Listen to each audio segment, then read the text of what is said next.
A said that every black person in America should vote Republican for at least one election.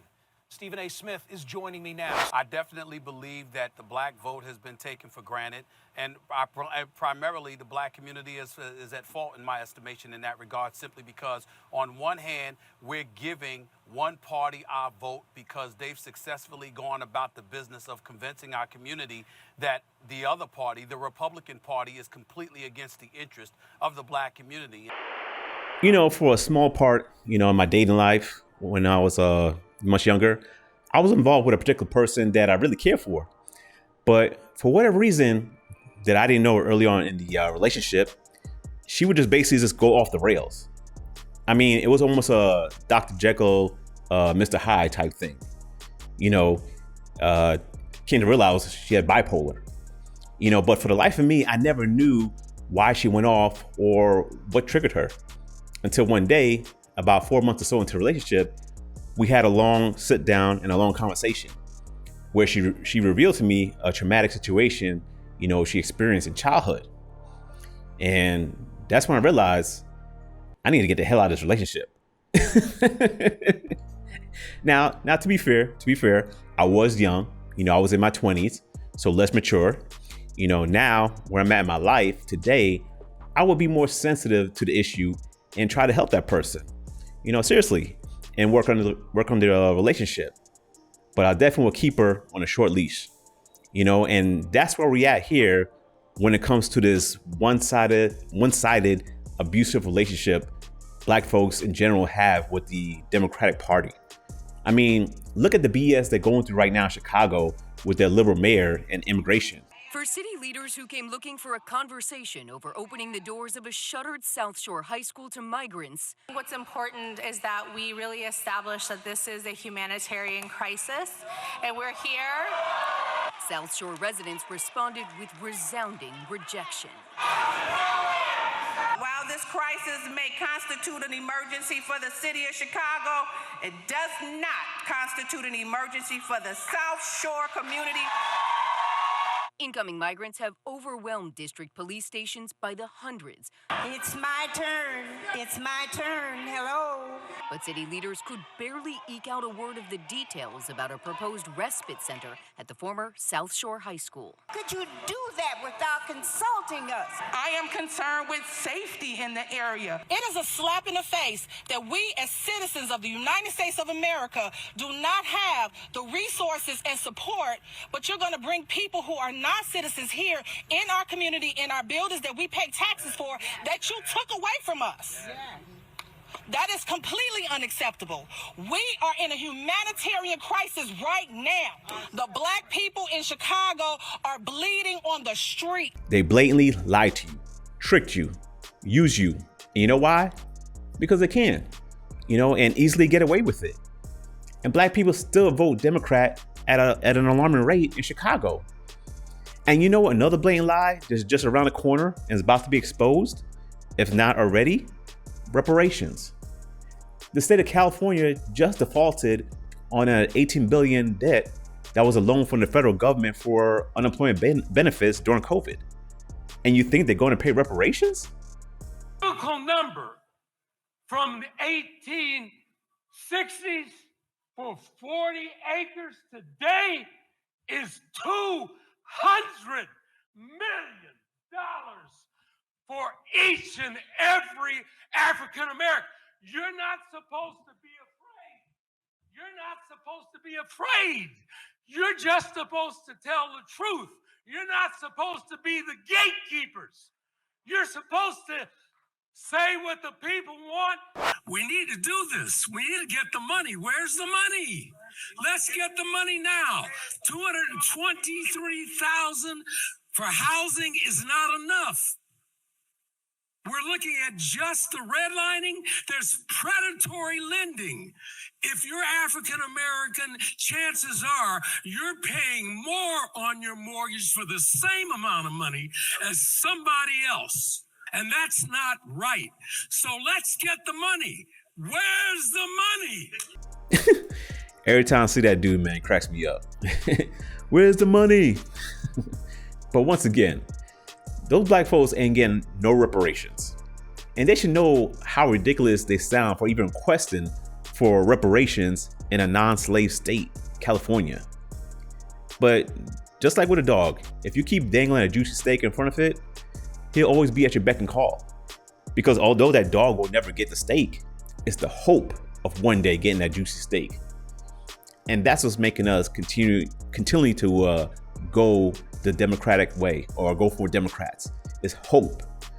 And think about it, who kept saying about hope and keeping black folks engaged during election year?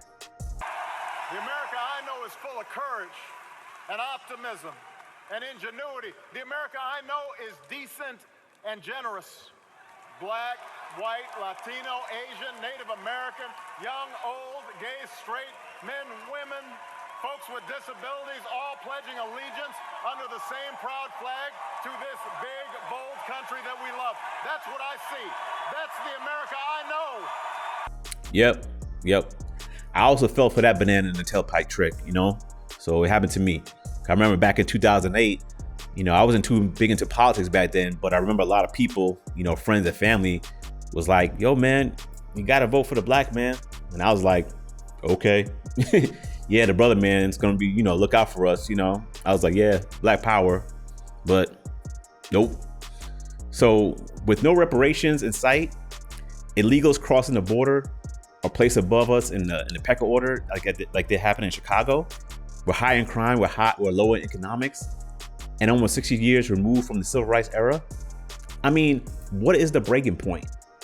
Now, I'm not saying voting Democrats is the main reason for the demise of black folks as a whole in this country. It's more for a spiritual and communal issue more than anything. But for the sake of this video and the topic, when it comes to politics, we got to ask ourselves, how do we even get here? And most importantly, why do we even remain here? Looking back into history, we know most black people were enslaved, of course. And of course, to say most, not all, because we should all know by now that there were not only some black people that were free, but also some that actually owned slaves back then. Now, after slavery had ended in the 1860s, like 1865 or whatever, the laws were being written. And one of the major ones was the 15th Amendment that was ratified in 1870. And this gave black men the right to vote. And of course, it was just fitting that the Republicans, were the ones, that fought against slavery. Therefore, they were the ones to start allowing black people into the party in the House of Representatives and also in the Senate.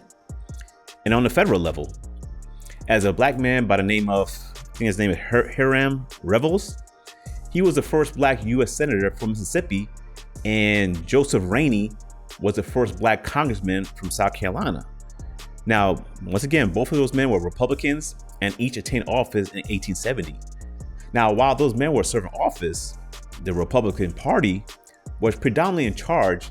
And one of the things they did back then that was questioned as being abandonment was when the Union removed their troops from the southern states that were, predominantly run by the Democrats. This gave way to the KKK and Jim Crow laws, starting in the South. See, the thing is with Republicans back then, and even now to this day to a degree, is that their ideology of conservatism advocates for self-reliance, less government. And most black people back then, especially in the South, were not ready to be self-reliant or 100% independent. Now, if you want to talk about reparations, those black folks back then, they really needed reparations back then. But since that was never given, a lot of black folks fell behind on the political level. And then the tide started turning in the way for Democrats, when Franklin D. Roosevelt, FDR, instituted his New Deal, which was a public relief program in the 1930s. These programs and reforms assisted a lot of black folks, and not just the ones in the South, but all throughout the country. As a lot of black people back then, even in the North, were suffering as well due to the Great Depression that happened a decade prior. And about 30 years later, in the 60s, the Democratic Party doubled up on this alliance through various civil rights laws in the 1960s. So from that standpoint, I can see why a lot of black people voted Democrat back then, but in the last 30 years, there hasn't been much of a strong reason to continue to align yourself so heavily to one party.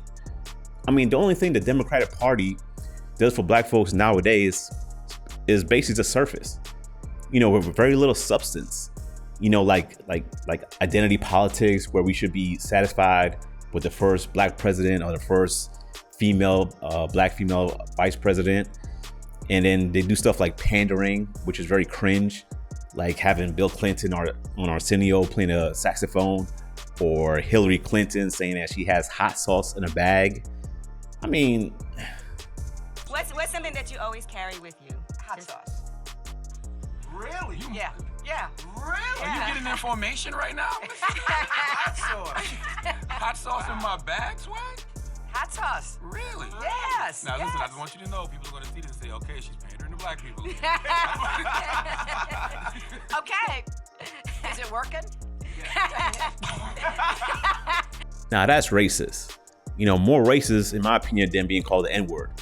Because she's basically saying that she sees us as simple-minded and very easy to impress. Now, once again, I'm not saying the Republican Party is great, because personally, I think politics overall, regardless of party, is all bullshit. It's the money that really galvanizes people. But what I'm saying, like Stephen A. Smith said earlier in this video, is that we got to try out the other party, to create a more healthy balance of discourse that will hopefully lead to a wider exchange of views and policies that can assist black people in America better. Unfortunately, based on the voting numbers, we're not at that point yet. Because just like how, back in the day during Reconstruction era, black people were not independent from an economic standpoint, nowadays, we're not independent as a whole from a spiritual standpoint, which is, I would say, in the secular world, will amount more to like emotional and mental position. We're not as empowered. We get easily triggered by certain words and phrases from white people. At least most black people do. And which end up in us making, things worse on ourselves by burning businesses and vandalizing our own communities during protests that turns into riot. I mean, silly things like that. When we need to break that mental chain and educate ourselves and embolden ourselves to where we think outside the box and aren't afraid of being, called a sellout or a coon or any other type of derogatory words, by other black folks. You're not afraid of that. You can stand on your own 2 feet, 10 toes down. But what am I missing here? Why do black people keep voting Democrats? Let me know, because election year is just around the corner, and as a group, we gotta make some serious changes.